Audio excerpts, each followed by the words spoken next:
Pavi caretaker കുടുംബ പ്രേക്ഷകർ ഏറ്റെടുത്തിരിക്കുന്നു. ഏത് കുടുംബ പ്രേക്ഷകരാണ് അത് കാണുന്നത് എന്നുള്ള കാര്യമാണ് ഒരു സംശയം.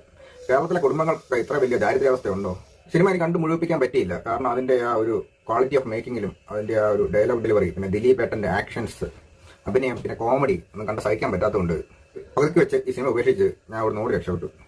ദിലീപിനോട് എനിക്കൊരു കാര്യം പറയാനുണ്ട്. ദിലീപ് ഏട്ട, നിങ്ങളുടെ പ്രതീക്ഷയും സ്വപ്നങ്ങളൊക്കെ ആയിരിക്കും സിനിമ. പക്ഷേ നിങ്ങൾ സിനിമ ഉണ്ടാക്കുമ്പോൾ മിനിമം നിങ്ങൾ ലോക സിനിമ, വേൾഡ് ക്ലാസിക്സ് ഒന്നും കാണണ്ട. അടുത്ത കാലത്ത് മലയാള സിനിമയിൽ വന്ന കുറച്ച് സിനിമകളൊക്കെ കണ്ടിട്ട് ഈ സിനിമ ഉണ്ടാക്കാവുള്ളൂ. ദിലീപ് ചില സമയത്ത് ഓടുന്നത് ഇങ്ങനെയൊക്കെ ഓടുന്നൊക്കെ ചെയ്യുന്നു. കോമഡിയാന്നേ, കോമഡി കാണിക്കുന്നത്. അത് കോമഡി ആണെന്ന് നമുക്ക് അവിടെ തോന്നത്തില്ല. ചിരിക്കണമെങ്കിൽ ഇവരാരും ഒന്ന് ഇക്കിളി ഇടണം. ഇക്കിളി ഇടാൻ വേണ്ടി ആരെങ്കിലും ഏർപ്പാടാക്കിയിട്ടുണ്ടോ തിയേറ്ററിൽ കൂടി? ഇയാൾക്ക് എന്റെ പൊന്ന് ദിലീപേ, എനിക്കൊന്ന് അപ്ഡേറ്റ് ആയിക്കൂടെ?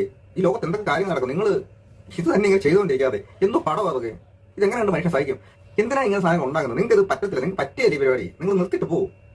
പുട്ടുകടയൊക്കെ ഇല്ലേ? പുട്ടൊക്കെ ഇല്ലേ? ആ പുട്ടൊക്കെ വെച്ച് ജീവിച്ചു പോയാൽ പോരെ. എന്തിനാ ഇങ്ങനെ ആൾക്കാരെ ഉപദ്രവിക്കുന്നത്?